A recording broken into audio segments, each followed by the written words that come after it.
am Victoria Finch. I am Victoria Finch, the heart healer. And I'm so happy to be here. She has her new book out and she is phenomenal. When I say phenomenal, as you hang out with us for the next hour or so, maybe a little less, hang out with us and you will see, and you're going to be inspired for this by this dynamic woman.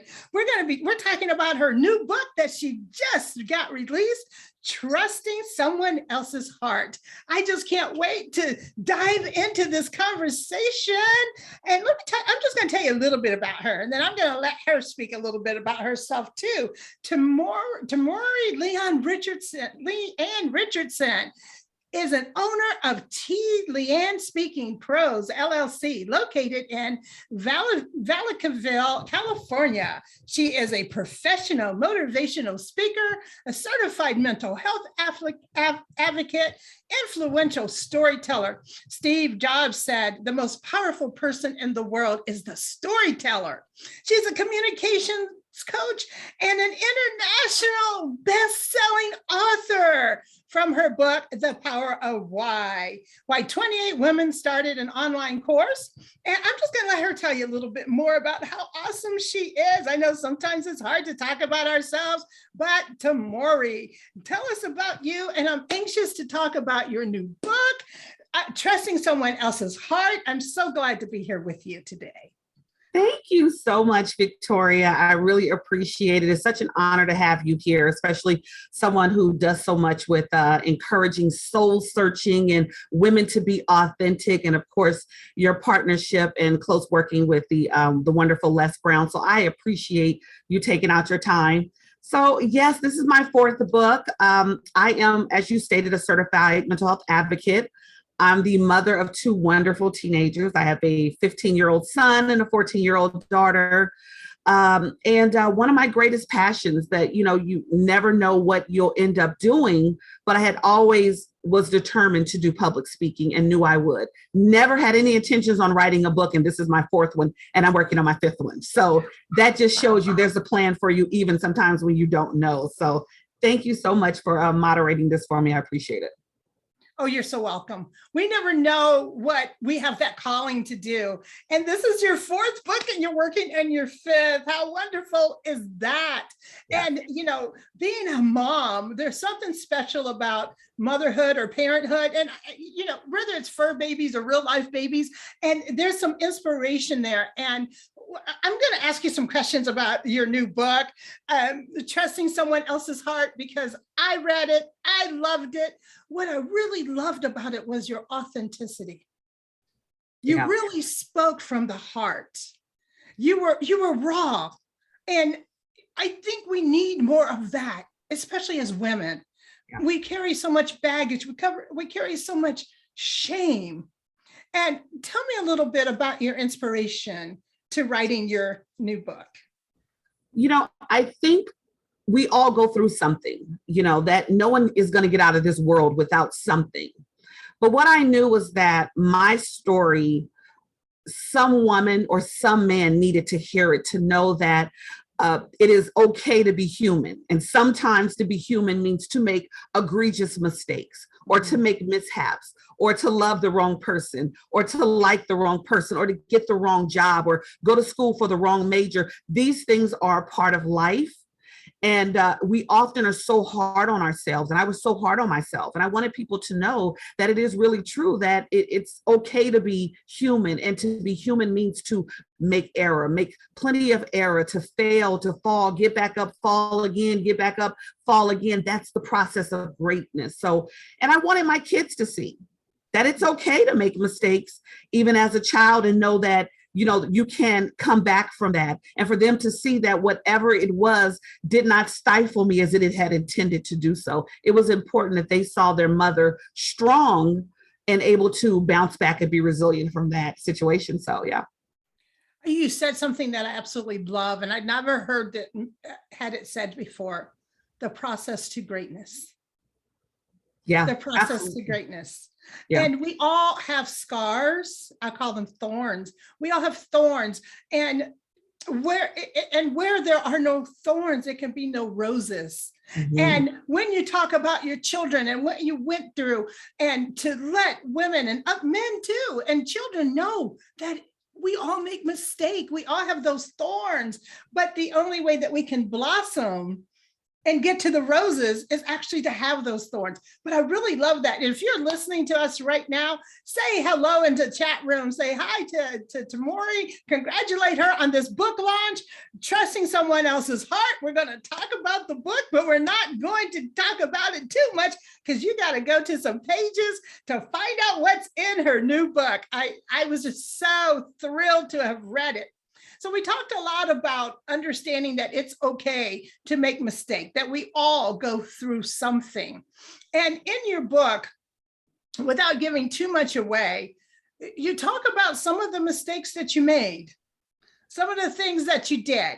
And I don't really like to call them mistakes. I like to call them lessons. Mhm. Yeah. Some of the lessons that you learned in this life. And I was wondering, would you not give away the book, but is there maybe a story or a bit of a story that you'd like to share, kind of a teaser? Absolutely. In the beginning of my book, because I really wanted the audience to know who I am. You know, for people who know me, a lot of times they see a very strong exterior, very confident exterior, but strong, confident women are women, and we have emotions. I wanted them to understand in the beginning of the book how I got to the place where this could even have the potential of happening. And I talk about being in a box and allowing people to put you in a box based upon their insecurities, their lack of confidence, or their limitations, and how important that is in order for us to really grow and prosper. It's important not to allow anyone to tether us to their limitations. And that was probably one of the most profound things, I think. Yes, being in that box that other people put us in. I know as a child, I was a pleaser. I didn't want people to get mad at me for anything.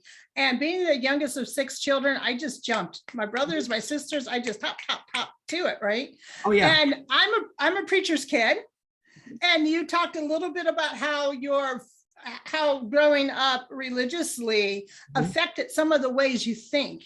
And if you could just speak to that just a little bit, because there are so many of us that get trapped in that box of what I call religianity, where we think we should be a certain way, or we think we should do certain things.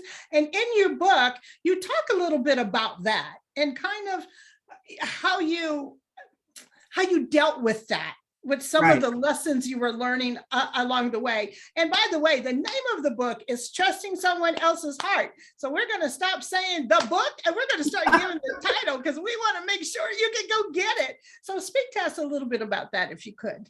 Absolutely. I think religion and how you grow up plays an essential part in who you are as an adult. I was a very obedient child. I grew up with 4 immediate older brothers. My mother had 4 older sons. I was not only the youngest, but I was the only girl. And I had a great deal of respect for my brothers and how they treated me exceptionally well. My mom was a good mother. She was a single mother. I felt it was my responsibility to be obedient. Now you're in a religion that's also telling you, well, you do these things. If you don't do this, you'll be condemned, or you follow how we say to follow, or you operate how we say to operate. That is very sheltered. And sometimes growing up in that level of sheltering, when you get out into the world, you make extra level of mistakes because you're not prepared. And I made extra levels. You're not prepared, you're not ready, and you have not been prepared for life's different challenges of being a woman that's comfortable, being a woman that's sexual, or being a human being, or being an adult. You're not taught that. You're taught to be one of God's children, to stay in your place. And having older brothers, I never wanted to bring shame on them, so I always stayed in my place. I always wanted my mother to know that her efforts were not without. So I think religion helped to really place me being trained to kind of stay in a bad situation, if you will, because that's what you're supposed to do. That's another box, isn't it? Another box. Yeah, that's another box. There's so many boxes that we find ourselves in. And the thing is, very often we don't even know we're there. Yeah. It's just until something happens, and so until something happens, we have no idea that we're even living in that certain way. Right? Absolutely. And then we get that wake up call. Yeah. And it hits us hard. Yeah. Especially when you've grown up sheltered. Go ahead. Absolutely. And I want to say first that, I have all respect for everyone. I have friends who are heavily involved in their churches and their religion. So this is absolutely no ding to them. This is my experience with organized religion. I personally learned later that my journey, I don't have to be in your organization to have a relationship with God, because religion is man's four walls that he created. The relationship with God is something more spiritual and something more direct. Once I understood that, I'm letting imperfect man direct me on imperfect ways, how to imperfectly guide my imperfect life, and he doesn't know what to do with his own. So for me, it was freeing to release myself from that organized religion and just say, it's my job to make sure that my relationship with God is tight my way. And if I'm doing it wrong, I'm gonna let him tell me. Yes. I love that. And that's what we will do, especially when we want to please, when we want people to be happy with us. We let them put us in a way, and we want to be obedient. I think most of us want to be obedient. Sure. I think that, especially coming from what sounds like a good home for you. Mm-hmm. You had a mother that worked, you had brothers that loved you. And this was something that you were sheltered from. Mm-hmm. And we share so much of the same journey and the same story, which is why I loved your book. I love we're not going to call it the book. We're going to call it by its name. Trusting someone else's heart. I love that, because there's an innocence when you write. Right. As you're writing. This is what I love about as you were writing, as I was reading it. I could see the innocence there. Mm-hmm. That I didn't know what I didn't know. And I got myself into certain situations. Yeah. And I blamed myself. I didn't feel good about myself in those situations. But there came a time when I just had to say, wait a minute. Right. Things happen. Yeah. And then, but here's the thing. Your writing is very paradoxical, in that it's an innocence, but it's a get off your butt and wake up. That's right. Right? Yeah. Because you don't sit there and complain. Don't sit there and complain about it. Figure out how to do something different with yourself. If it doesn't work, figure out what works. Absolutely. That's right. And it's okay. And also what I love, I felt I was also reading almost a journey of coming out, of coming into yourself. Yeah. I was reading it, and when I was reading it, I could put myself there. Yeah. I could put myself in that journey of not liking myself or feeling stupid and trying to go to people that I thought could help me, but they had their view of what was happening. Absolutely. And as much as they love and they try to help, they're not going through it. Right. Can you speak to that a little bit? Absolutely. I think that's what we do, right? We build ourselves our own village and what that village looks like. But trying to navigate yourself and not understanding yet that it's okay to make mistakes, I got into a real rut. From this situation, I live with anxiety and PTSD. I didn't have any of those issues before. I'd never had caustic relationships with men. Any boyfriend I've ever dated, we've ended up being friends. My first husband, we're great friends. I didn't know trauma. I didn't come from trauma. So I blamed and was so hard on myself, and what really, that was probably the hardest part of therapy, was really trying to come to terms that it is okay to make mistakes. How you bounce back from them, that's the thing. It's, and continue to try to bounce back from it. And I really wanted to share that with women particularly, because women are often the lowest on the totem pole, or we're not valued the way we should be valued, that you keep making as many mistakes, as long as every time you come out of that mistake, you come out of it greater. You're not going and making the same fool mistakes. You're doing something bigger and better, because at some point you won't make those mistakes no more. You'll make different ones. Wow. Put in the chat, I'm greater. I love that. When you come out of it, you come out of it greater. And it just gave me chills with that. because we go through it, and it's your responsibility, right? It's your responsibility how you handle what you've gone through. Do you stay and wallow and just go from one to the next situation? Or do you kind of wake up? And sometimes it might take you 2 or 3 times. Yeah, because you talk about a couple of times, right? Right. Sometimes you go through it in your book, trusting someone else's heart. When you go through that, you're kind of like, okay, here I am. Now I've got to take the responsibility. You also mentioned therapy. Mm-hmm. Very often therapy, and I know you're a mental health advocate, very often therapy is something we don't want to do, especially in the African American community. Mm-hmm. It's like, no, I'm fine. I can handle this. Right. Speak to this, because I've been through therapy. Speak to that, to getting therapy. What's that like? The need for it. And there's no shame in it. Go ahead. Oh my God, listen. Therapy was amazing for me. And I want to be clear, my therapist is an older white gentleman. Your support don't have to always look like you. Your support just needs to bring you tangible things that you can utilize. But what I understood was because the betrayal was so severe, so deliberate, and so poignant towards me, I had to now navigate. I was second guessing myself. I couldn't make decisions. I had a lot of hate in my heart for him. And eventually he, as you know, you read, there was some, some infidelity. And so I was carrying some of those things with me. I knew I had to go talk to someone. At first I went because I need to tell somebody what a dog he was. That was the first step. Like, they need to understand he ain't no good. But what I ended up getting out of this is how to accept responsibility. And I take no responsibility for domestic violence, but what I do is accept the onus on the fact that I didn't vet him properly. I brought a man into my kids' world who I didn't know that well. I didn't meet his family members. So I had to learn now that, Tamuri, he's all these things. But now let's look at you. What's your responsibility here? Therapy helped me to get straight with me, to be able to move forward, and to absolutely never look back. Therapy is not about the person. And when you understand that therapy is about me getting straight, me understanding, me moving forward, me progressing, that's when you're going to get the most out of therapy. When you're still focusing on the other person or why they did this, that, you're not ready.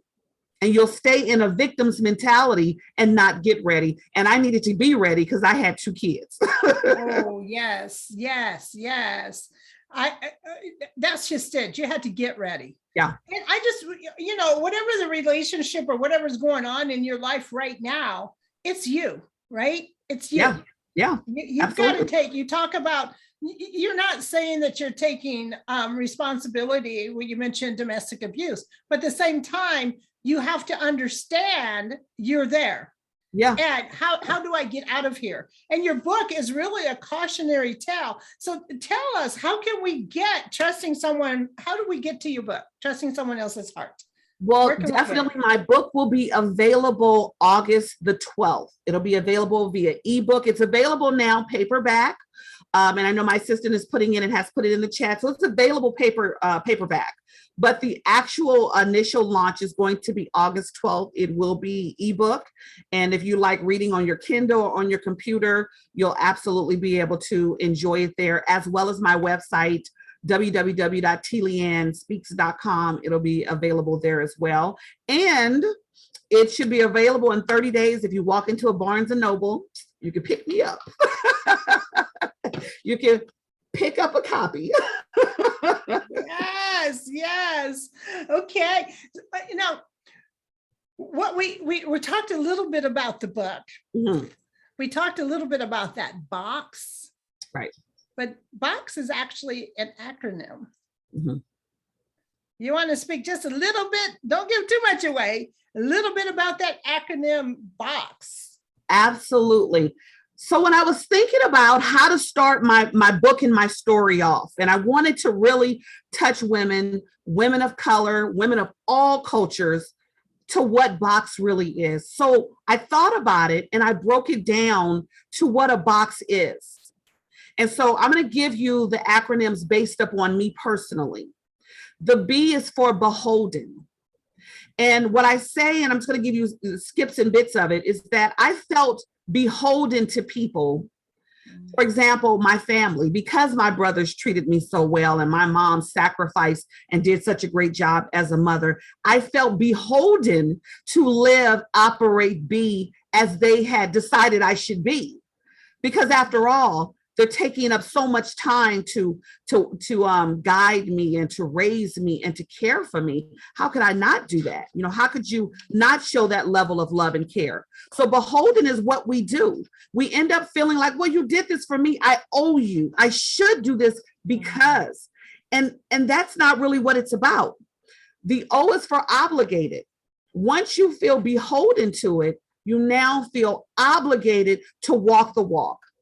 So now I feel obligated to be the little religious girl, to be the whatever the idea of what that is. I did that. I negated the fact that that wasn't necessarily the route I wanted to take.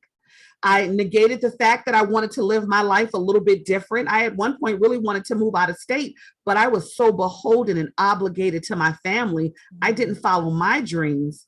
I kept in line with how I felt I was supposed to operate based upon being beholden to the trainings and teachings and obligated based off of their raising and sacrificing for me. The X is Xray. And I came up with Xray for that because in order for someone to put you in a box, they really have to almost Xray vision on who you are to know that they can place you. And when I say that, I use that more so with the relationship that I was in. I was being trained and didn't even know I was being trained, but he was X-raying and he knew this person is loyal. This is someone that will do as she's supposed to do. She will love, even though I don't like her, don't love her, don't want to be with her. That person understood that X in the box. And so I try to do, and you were absolutely right, Victoria, I use myself as a cautionary tale all day long. I want people to look at this and say that this could happen to anyone, even when there's someone that you see that you think is super strong and confident. So many things, if you are not following your dreams, your agenda, making your mistakes. I was making other people's mistakes. It wasn't even my agenda. Yes. So whatever I do now, if I fall off a cliff, it will be a cliff I have created for myself. I love it. I'm going to fall off my own dang on cliff. Right. I'm not dealing with your stuff no more. I'm not following behind anybody. Yes, B is beholden, O is obligated, and X is Xray. Absolutely. Yes, and you go a little deeper on that acronym in your book, and it's really fascinating because I never really thought about that. Right. And very often when we find ourselves in situations, I won't get into really narcissistic behavior, but a lot of times, I mean, you're X-rayed. I mean, that narcissist, they see you. You are their target, right? And they do things to make you beholden to them. They do things to make you feel obligated to them, and all, you know, and all the love bombing and all of that goes on with that. And before you know it, you don't even recognize who you are. And in reading your book, I think you got there. I think it's like, what am I doing here? What am I doing? Absolutely. And most importantly, love doesn't have all those conditions, right? Oh, yes. Love understands that I love you as you are, who you are, why you are, when you are. I don't need you to be robotic and be Heather. It's whoever you are. But being comfortable enough to say, listen, I got my own route. I'm not doing what you do or how you do it or when you do it. And unfortunately, I will say it took me going through a couple of years of trauma before I was able to break free from that box. But what I can tell you is I emphatically said that my 4 brothers did not raise me to be under the foot of any man. My mother did not set the example for me to be a strong woman who's determined and capable to allow anyone, especially someone who claims to love you, to be under their boot. So it was very clear to me that I was off kilter. Even though I don't want to be in that box, there were still profound teachings that were important for me being a productive young woman and growing into the woman that I am. And I understood that this isn't who they raised me to be. This is the things that you describe in your book, with the husband and some of the addictions. This could happen to anyone. You talked about how you were raised and how your brothers didn't teach you to be under anyone's foot and how your mother taught you certain values. And I just want people who are listening right now to understand it could happen to any of us. It can. And very often, it's in one of my practices is very often the high achievers, the women who are high achievers, can sometimes really fall prey to this easiest. And I hate to say that, and this isn't across, I'm not saying this for any, like if you're a high achiever, you're going to do this. But I do find it doesn't matter your accolades, it doesn't matter your education. We can all fall prey to certain upbringings and to certain thoughts. Can you speak to that? Listen, people come with their agenda. I can emphatically say the day that I had my aha moment in therapy was the day that I honestly said to myself, Tamuri, this person didn't marry you because he loved you. He married you for security. He married you for a roof over his head. You just happen to be the catalyst in which he was able to find that, and for whatever reason was gullible enough to fall into it. Abuse, domestic violence, trauma has no face. It can be some of the most sophisticated, most capable, or it can be some individuals that are the most downtrodden. People who are looking to use you and mistreat you, they study you. They study you. And I know for women, as you stated, women, career women, successful women, we oftentimes, especially being a woman of color, we oftentimes, really want to be committed and supportive of our men. And, a lot of times we don't find counterparts sometimes that are comparable economically, in some ways. And so we want to give other people an opportunity. There's nothing wrong with that. There's beautiful men in all different classes and financial situations. But there are things that I learned from that I will never do again. What I did do, and I want all women to hear this, is I protected myself financially. Oh, I love it. Yes, yes. So it could, because when it got ugly, and the person decides to come for your assets, there was no assets for him to get. They were protected. So that was the thing I did, that I was very smart to make sure that he could not touch anything and that he left the way he came with $0 But it is often women who achieve that men will go for because they think that we're so desperate, or she won't find a man like this, or she's got nobody want her with kids. Yeah, men love kids. And women should never follow that philosophy. There's some good man out there that will love and support your kids. My kid's father is very involved. So I wasn't looking for a daddy for my kids. I was looking for a decent human being. And unfortunately, he was saddled with a lot of different afflictions, and he could not be either of those things. But women should never get to a place where we think we have to settle, or we think that I have to accept you because I'm accepting no one that does not now check off the list in my box, because I understand what's on the other side of that. Absolutely. Yes.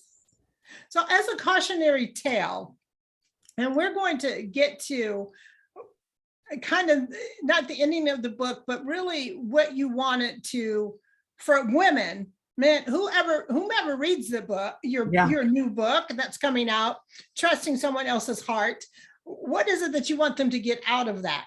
But before we get to that, let's talk a little bit about there were some warning signs.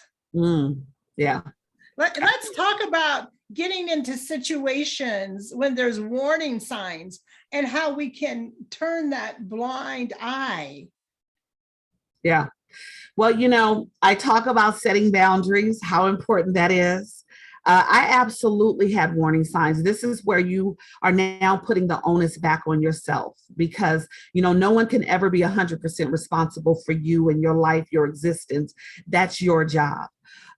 And I'll give this example. One of the things that I noticed first, and I continue to deal with this person. I remember the person was job hunting. I'm going to give this snippet out of the book. He was job hunting and supposed to be looking for a job. And one day called me up and told me that he was hanging out with his cousin or something like that. And I'm like, really? You said you were going to be doing XYZ PBMJ. He started screaming and yelling and lashing out on the phone. That was my first sign that there was something wrong. The second thing was he had told me that he had 5 kids. Come to find out he had 9. I still continued. So I want you to understand when I say that I felt as stupid as they come, this stuff was like bam, bam, bam. This wasn't like, well, this was stuff that was obvious. There was a mismanagement. He hadn't been managing his life productively. I'm looking at it. And yet this is someone that I decided would be a good person to marry and to have a forever life with. There were several signs, but his lack of being able to manage his life was the biggest one. Could not accept responsibility. It was someone else's fault. Always. It was always someone else's reasoning.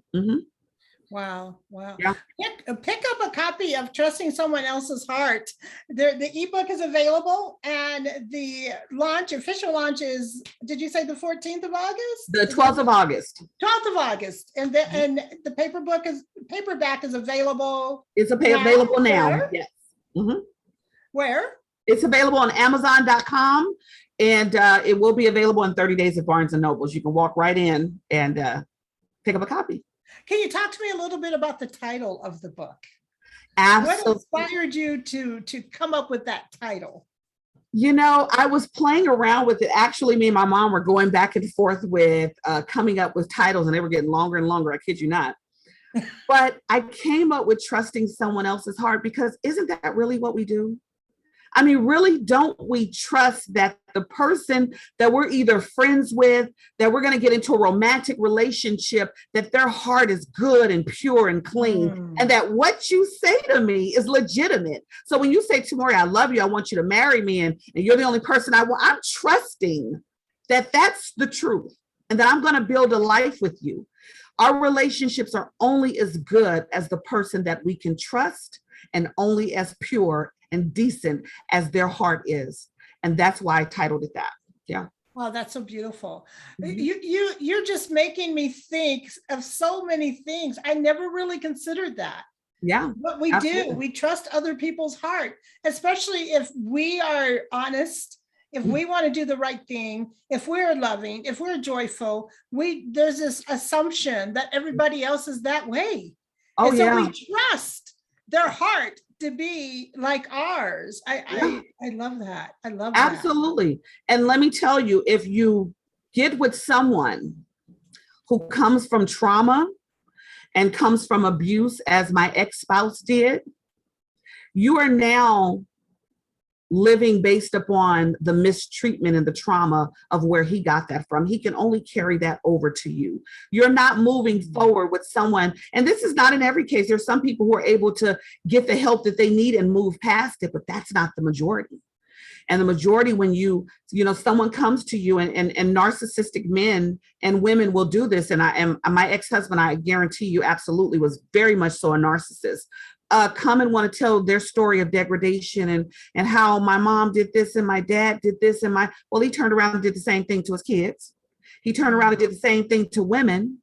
So you have to look to see if trauma has not been treated, trauma has not been handled, and they still living in it, complaining about it, crying about it at 30, 40, 50. Guess what? You about to deal with it. It's coming right to you because it hasn't landed any place healthy. It's coming to you. That's right. Yeah. Wow. Profound. There's so much knowledge in Trusting Someone Else's Heart. There are so many golden nuggets that one can just pick out. And I was reading that book and I'm like, I did that. Oh no, she's talking to me. And it's I think it's a book for anyone. Yeah. Even if maybe you've never been in that relationship, I guarantee you know somebody who has gone through something, right? Oh, yeah. And you know someone that maybe you could gift the book to. Look, I know there's some things going on. I see some things that you don't see. Right. Read this. Read this, because I just, like you said, some things are just so in your face, and still you wanted to believe. And when you talk about trauma, that his stuff wasn't healed, or the person's stuff that's not healed, it's coming on you. Yeah, it is. I mean, listen, it's like you throw something up in the air. Well, it's got to come down. Where's it coming out to? I'm going to give this example. It's in my book also. I want people to understand, when people are like, God, you're so strong and you're so confident, that 3 years was a whirlwind of hell. And I just want to give another example of when we were at a restaurant. And we were sitting there, we just got through having lunch and everything was okay. I thought this is me being naive, thinking that, okay, this is a good day. He thinks the sky is blue too. And he mentioned about, it was his dad's birthday and he wanted to reach out and tell his father happy birthday and something. And his father was an abuser, but that had nothing to do with me. I had no dog in the fight and I was just listening to him. And so I said, oh, well, did you think that I was going to say something, like you shouldn't or whatever else? We were in the middle of the restaurant with people in the restaurant and he cursed me out. I was every B, I was this, that and the other. He got up screaming, yelling, and walked out the restaurant. I'll never forget, the waitress came over and rubbed me on my back. And I just told her, I said, he's got mental illness issues. I said, so I'll just take the check and I'm going to go ahead and leave at this point. But not understanding how he had trained me to understand that was Tuesday. Because outburst was what he did. Like, we really could never go anywhere because of outbursts, and being trained and not understanding that narcissistic people or untreated mental health doesn't know how to function properly. It's impossible. And just, a lot of experiences, but I go into real detail because I just want people to understand that we're all made in God's image. And I have no doubt that if I didn't have 4 brothers, he has, let me just say for all transparency, he never put his hands on me. I was threatened, cursed, threatened to be choked, hit, everything underneath the sun. He destroyed everything we had. Separated me out kind of from individuals. Had I not had 4 brothers and a host of friends that he knew there would have been retribution, I guarantee you he was working his way to beating me because he had beat every woman before like a dog. He was training me. And I knew I was going to be trained for that. That support system. Mm-hmm. Right. That support system is really important. And if you find yourself in a situation to where someone is starting to slowly separate you from those you love, from those friends, that right there is a big, big red flag when they start to want you all to themselves. And there's a justification too. And the outburst, you justify, there's a justification for that. Right. Yeah. I mean, all of the bad behavior, all of the conduct, all the misconduct. My biggest thing as I move forward, I don't want to meet men who are coming to me telling me how bad life was. I don't want to hear how bad your divorce was. I don't want to hear any of that, because people who are true leaders, individuals who are truly about progressively moving forward, don't talk about what's bothering them. They talk about how they overcame it, how I moved past it. I didn't allow that to hold me down. I no longer want to hear those stories. Not that they're not valid, but I understand untreated, undiagnosed. It's just looking for a host. And you're going to be the host, a kid's going to be the host, but somebody has to host that bad aggression, that bad energy, all of that. And I think as women especially, we have a right and an expectation demand that our counterparts, I don't care, what your preference is, you have a right and an expectation to require that individual gets themselves together and don't come to you. Women are often, I'm the superwoman, I have to help put you down. I'm not your mama. I didn't break you. I wasn't there. I'm gonna let them figure that out. You get you straight, then you come talk to me. We need to be strong enough to demand excellence and not going for mediocre and trying to turn that into something great. It just doesn't work. Be strong enough to demand greatness and not settle for mediocre. It just doesn't work. And also, I want you to repeat one more time. I want you to repeat one more time. No one can come to you talking what? They need to talk what? And because this is a cautionary tale. Yeah, and absolutely. so my next question that I'm going to ask you is going to be, what do you want men to get out of reading your book? And I think it just kind of said it, but I don't want anybody to miss it. So I want you to say again, when people come to you, what do they need to be talking? Absolutely. Man or woman, because I have done a lot of domestic violence communications, keynote speeches, and I have men come up to me. I have men there who are victims of domestic violence. It just looks a little bit different for them. But I want men and women to stop inviting and accepting people who are in their trauma, require and demand that they go get them straight. Someone who is missing pieces to their puzzle, there's no room for you. There's no fit for you. They have to go get straight and be okay with being alone for a while. You know, women have this issue sometimes, not all women, but some, that they got to hop from man to man to man. Well, if you hopping from man to man, you don't know who's the problem. You are the man. Take some time to get to know you and love you, but stop taking these counterparts who aren't ready for a relationship, who don't love themselves enough. They got nothing to give you but trauma. Enjoy, recognize. I have so much peace in my life. Listen, I'm telling you, it's going to be a hard nut trying to get in with me. No. But I love it. Well, love yourself enough to have strong stipulations and requirements for what a healthy relationship looks like. Period. There you go. Period. She said she put a stamp on it. It's a period. My friend Jamie Kerr, he says, you're not responsible for life, just your part in it. Yes. Yes. And absolutely. that's what I hear you saying. Yeah. Right? Yeah. You're responsible for your part. And if you come stepping to me and you're not right, you got a responsibility, because I'm not trying to hear that. And I love, again, I started this conversation talking about your authenticity. I started talking about how you're just raw and you're rare and you're real, and you take us on this journey in your book, Trusting Someone Else's Heart. Tell me, what do you want? We've talked a lot about a lot of things, but if there's one thing you could say, if you didn't hear anything else I said, listen here, what would that be? You're not responsible for someone else's happiness. And I talk about that in the book. That was my biggest misconception. But I also want to take that back to the beginning when I talk about the box and I talk about the structure, the family structure and the religious structure. Well, I grew up to believe that marriage was the pinnacle. You know, I've been married once before. This was my second marriage.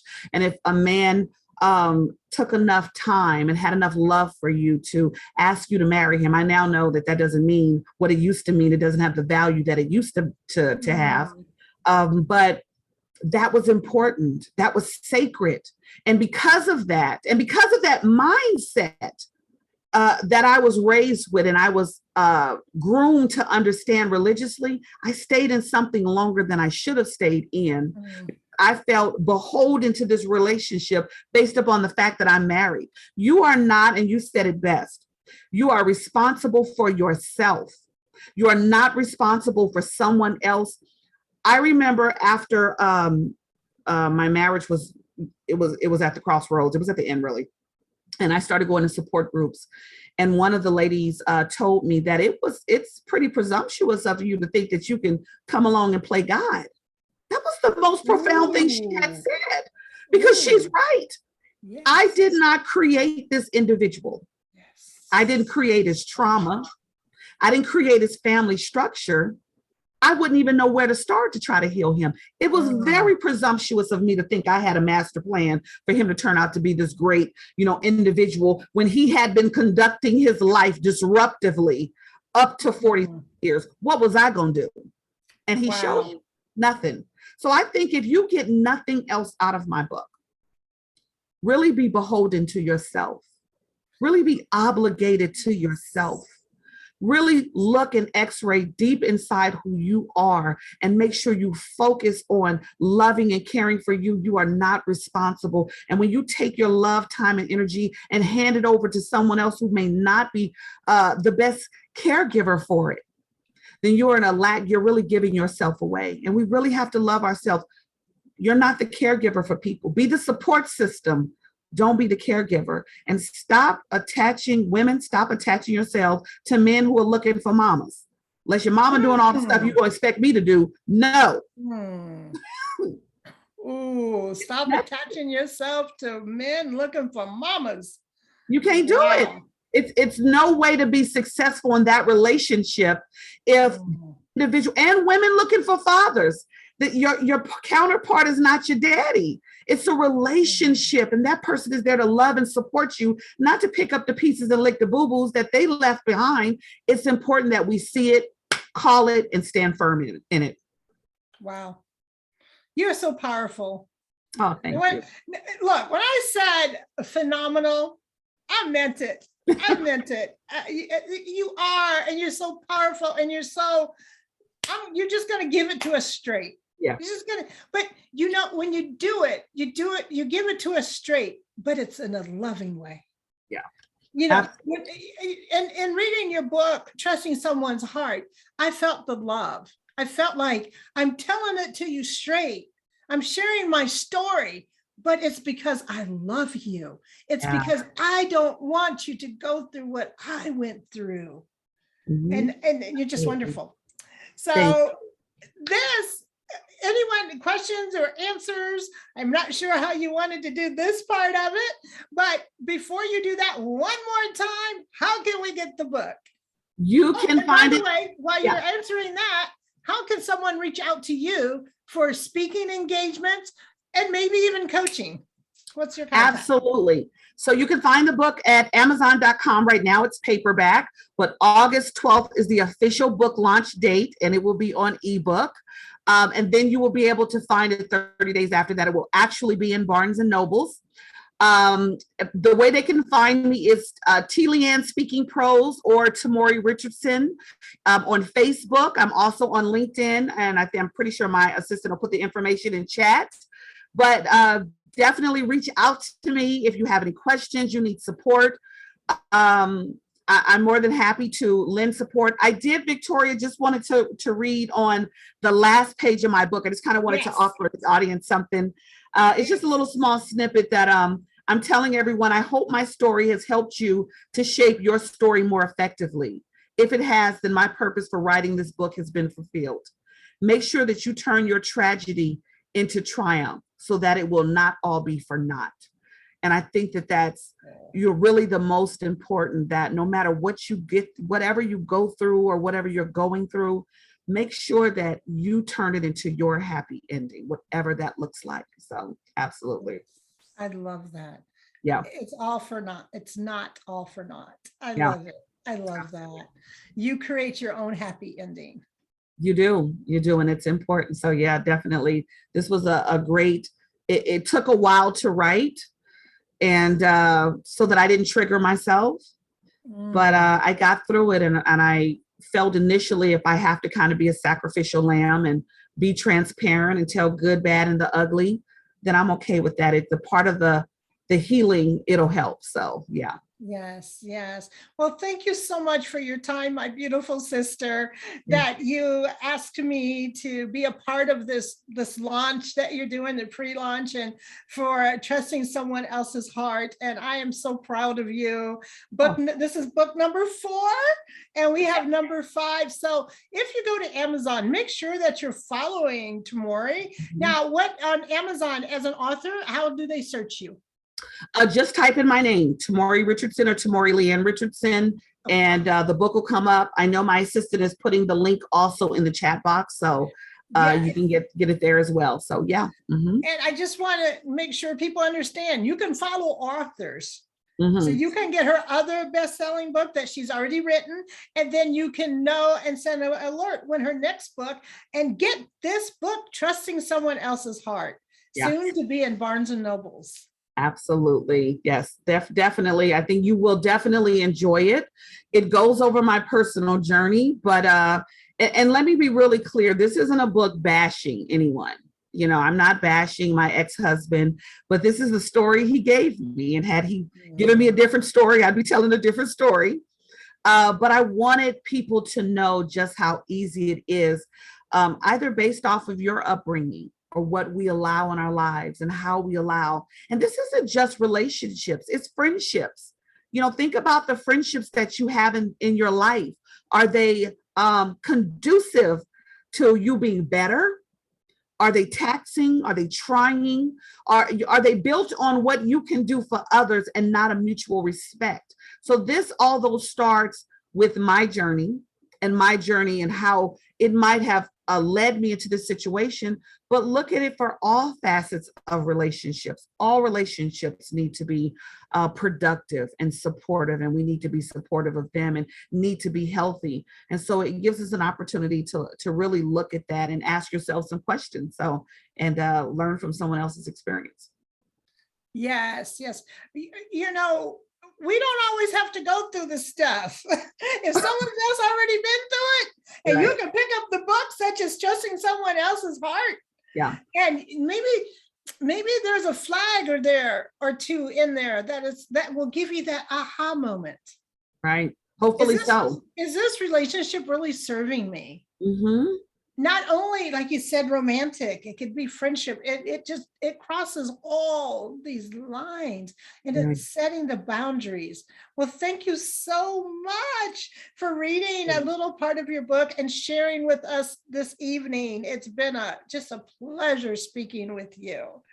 Thank you so much, Victoria. And I also wanted to mention to everyone that I'm also a speaker and presenter for NAMI, the National Alliance on Mental Illness.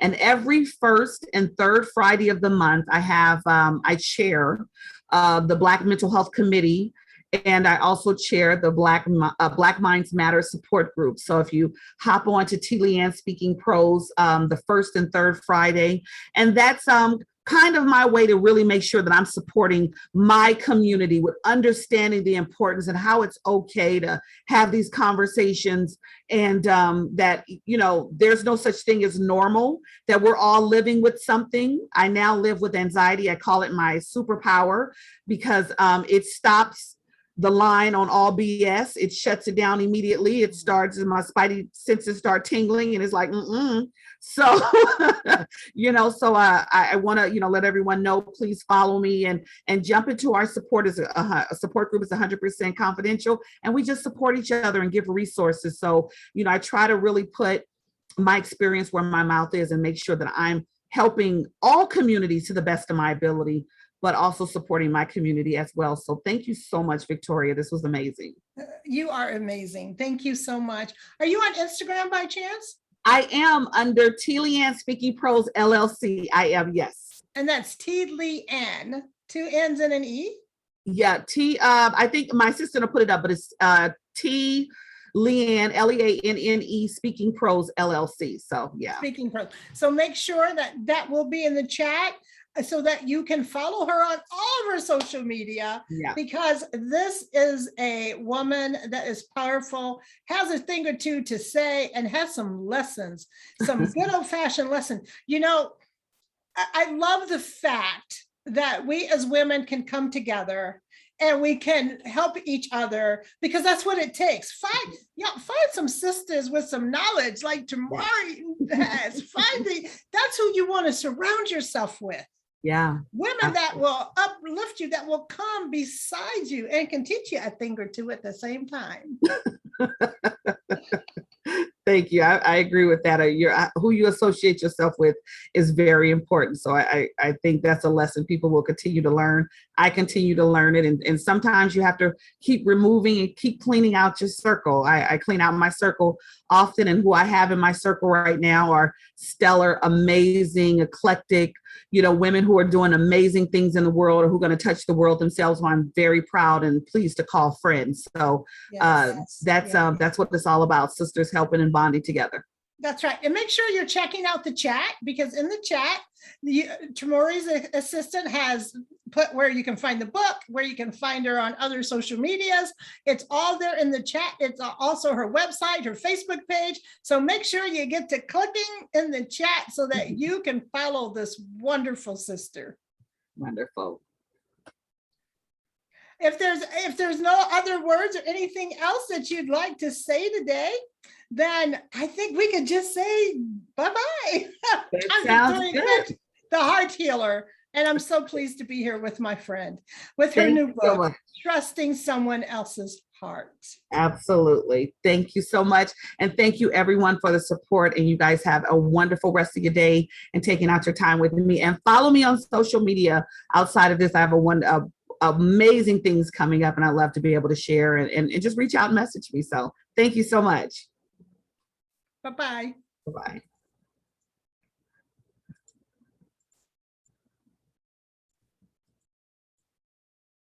Okay.